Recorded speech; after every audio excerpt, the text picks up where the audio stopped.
Swami Vivekananda part 7 Bharat आगमन।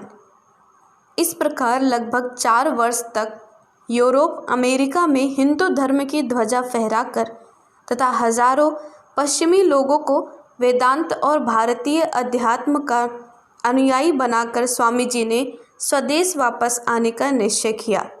उस समय इंग्लैंड के वेदांत प्रेमियों ने कोई अन्य भारतीय शिक्षक वहां छोड़ जाने का आग्रह किया तो उन्होंने अपने आश्रम के स्वामी अभेदानंद को इंग्लैंड बुलाकर वहां का कार्यभार उनके सुपुर्द कर दिया। तब 16 दिसंबर 1896 को स्वामी जी ने भारतवर्ष के लिए प्रस्थान किया। उनके कई शिष्य भी भारतवर्ष के दर्शनों की अभिलाषा रखते थे। उनमें से कप्तान सेवियर और उनकी धर्मपत्नी तथा श्री गुडविन तो उनके साथ ही रवाना हो गए। मिस मुलर और मिस नोबल ने कुछ समय पश्चात आने का विचार प्रकट किया।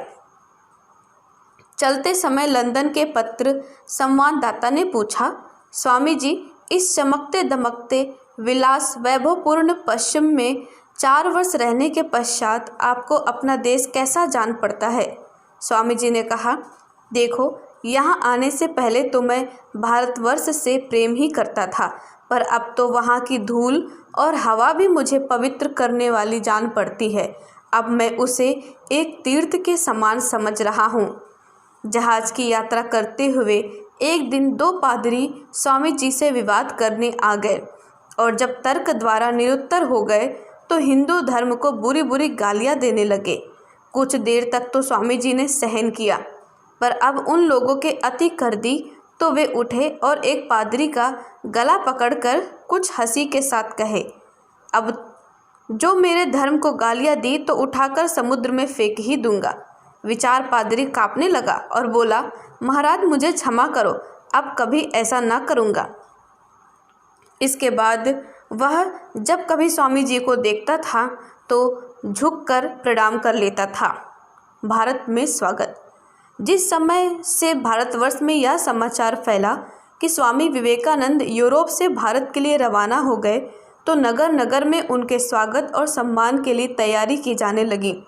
यहाँ जो लोग 4 वर्ष से पश्चिमी देशों में स्वामी जी द्वारा हिंदू सिद्धांतों के प्रचार के समाचार पढ़ते रहे थे, उनको ऐसा आभास हो रहा था मानो पूर्व युग के किसी महान आचार्य ने ही सनातन धर्म के पुनरुद्धार और संसार में उनकी विजय पताका फहराने के लिए फिर से जन्म लिया है। जैसे ही स्वामी जी का जहाज कोलंबो में पहुंचा, एक बड़े जन समूह ने बंदरगाह पर ही उनका स्वागत किया।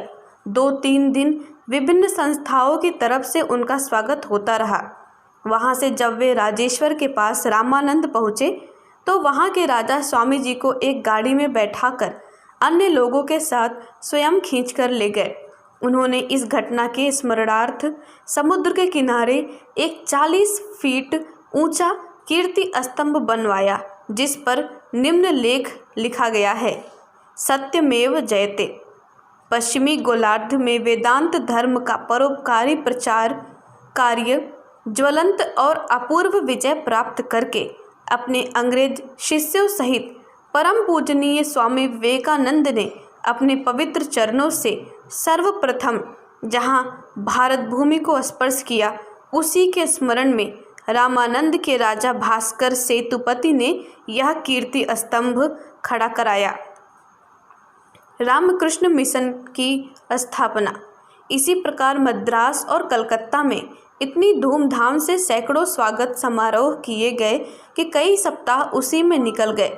जब इन सभाओं और भाषणों से छुट्टी मिली तो उन्होंने अपने मुख्य कार्य की ओर ध्यान दिया। अभी तक स्वामी जी के अधिकांश गुरु भाइयों का आदर्श मध्यकाल के सन्यासियों की भांति सांसारिक विषयों से अलग रहकर कठोर तपस्या और ध्यान द्वारा ईश्वर का साक्षात करना ही था, पर स्वामी जी ने उनमें एक नया मोड़ देने के उद्देश्य से कहा, समय की गति को देखते हुए तुम्हें लोगों का मार्गदर्शन करना चाहिए। गरीब, निराधार और दुखी मनुष्यों में ईश्वर का दर्शन करके उनकी सेवा करना, यह अपने उदाहरण से बतलाना चाहिए और दूसरों को वैसा करने की प्रेरणा देनी चाहिए। दूसरों की सहायता और उद्धार के लिए अपना जीवन अर्पण करें। ऐसे सन्यासियों का एक नया संघ भारत में तैयार करना ही मेरा जीवन कार्य है। बहुत कुछ वाद विवाद, आनाकानी और अनिच्छा के पश्चात अन्य सन्यासी स्वामी जी के इस आदेश को श्री रामकृष्ण की ही प्रेरणा समझकर इस पर सहमत हुए।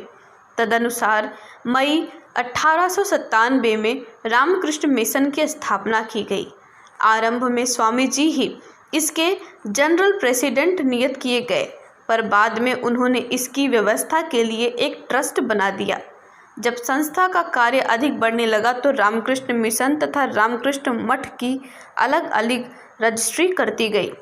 स्वामी जी किसी को धर्म के नाम पर अन्याय, अत्याचार का समर्थन करते देखकर आवेश में आकर उसको कठोर उत्तर दे डालते थे, पर यदि कभी अपनी भूल मालूम पड़ती तो उसे स्वीकार करके भी आनाकानी नहीं करते थे। ऐसी एक घटना मद्रास में हो गई थी।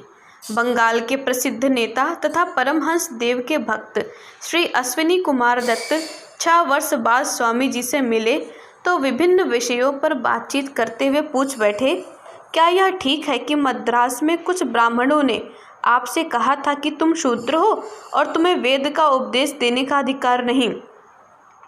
इस पर आपने उत्तर दिया, जो मैं शूद्र हूँ तो तुम मद्रास के ब्राह्मण भंगियों के भी भंगी हो। स्वामी जी ने कहा, हाँ ऐसा ही हुआ था।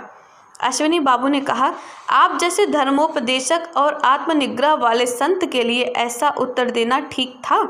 स्वामी जी ने कहा, कौन कहता है कि वह ठीक था?